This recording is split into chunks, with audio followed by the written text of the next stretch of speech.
19 septembre 2002, 19 septembre 2022, il y a 20 ans, jour pour jour, une rébellion venue du nord de la Côte d'Ivoire déchirait le pays. Que retenir de cette rébellion au plan politique, économique et social? Que sont devenus les principaux acteurs? Question d'actualité se penche ce lundi sur cet événement historique dont les effets se font encore sentir aujourd'hui. Dieudonné Bailly, étudiant à l'université Félix Houphouët-Boigny de Cocody. Que retenir de la crise de 19 septembre 2002 et aujourd'hui il y a de cela 20 ans? En réalité, cette crise a eu des répercussions négatives au plan politique, au plan social et au plan économique. Et au plan politique, aujourd'hui, cette crise a fait qu'il y a une certaine méfiance. Les habitants, les fils et les filles de la Côte d'Ivoire n'ont plus la foi, n'ont plus la confiance en la politique. Et c'est ce qui fait qu'en 2015, pendant les élections, bon nombre de personnes ne sont pas allées voter parce qu'ils n'ont plus de confiance. Ils n'ont plus confiance, ils ont perdu la confiance qui était dans la politique. Et la politique, selon eux, la politique est mal orientée. Et au plan économique, nous savons que le développement d'un pays est beaucoup basé sur l'économie. Et un pays qui n'est pas économiquement fort est un pays qui ne peut pas emprunter le train de la mondialisation.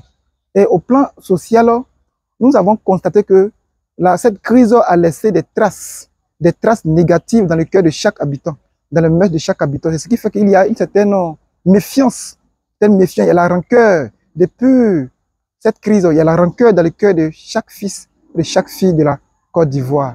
Ange Roussel Chimou, étudiant juriste à l'université Félix Houphouët-Boigny, parler de la triste et tragique guerre qui a frappé notre pays, la Côte d'Ivoire, à la date du 19 septembre 2002.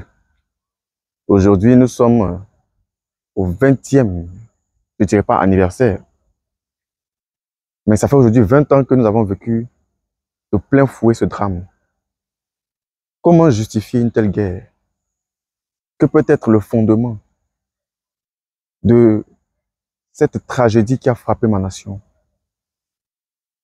Que peuvent être les intérêts d'ordre économique ou politique qui ont pu justifier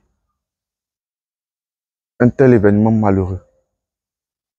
Je me souviens encore avec tristesse, parce que j'étais encore un enfant, lorsque je voyais à la télévision ce jeune garçon avec ce pullover rouge et le gros sac sur la tête, marchant sur des kilomètres parce que fuyant la guerre. Lorsque je voyais ces dames avec leurs enfants, ne sachant pas où aller, mais fuyant leur maison, quittant leur foyer, leur ville natale, leur village, à cause de la guerre. Bien évidemment, la guerre a eu des impacts sur plusieurs niveaux. Au niveau économique, au niveau des infrastructures. Mais j'ai plus vu ma nation divisée.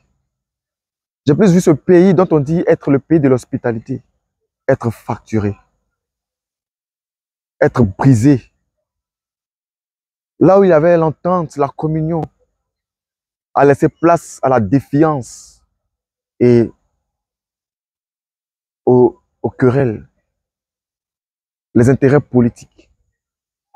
Oh, la politique, tombeau de ma nation.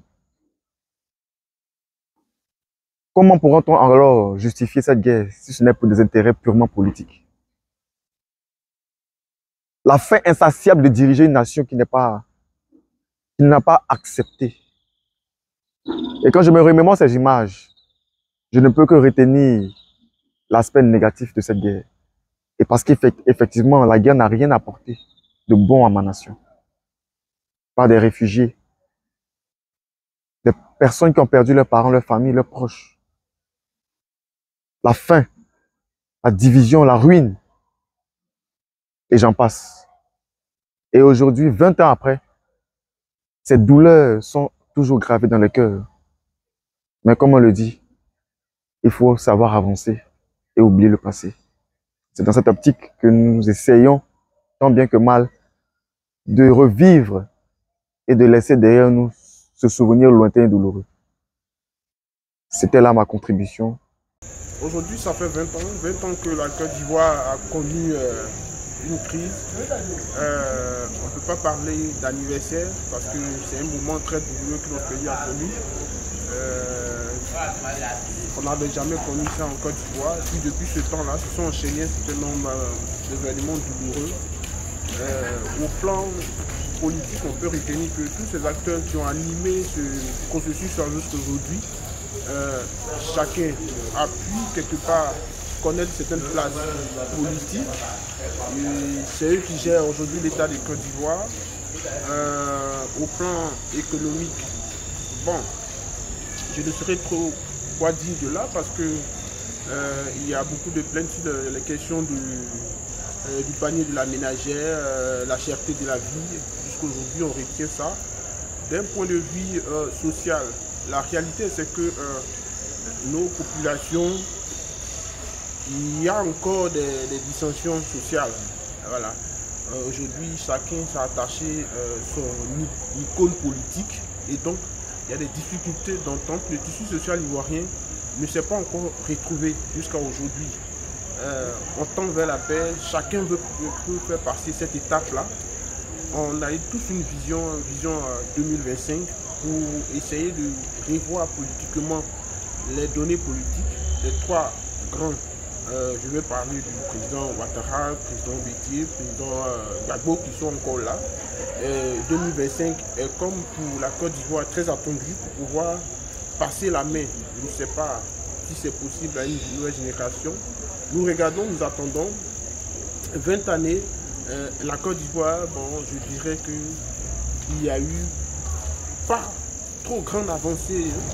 On peut dire, c'est vrai qu'il y a les routes, on voit les choses, mais dans le fond, nos populations ne sont pas aussi dans les attentes qu'on attendait de ce conflit politique qui s'est manifesté parce qu'aujourd'hui il y a beaucoup d'Ivoiriens en exil,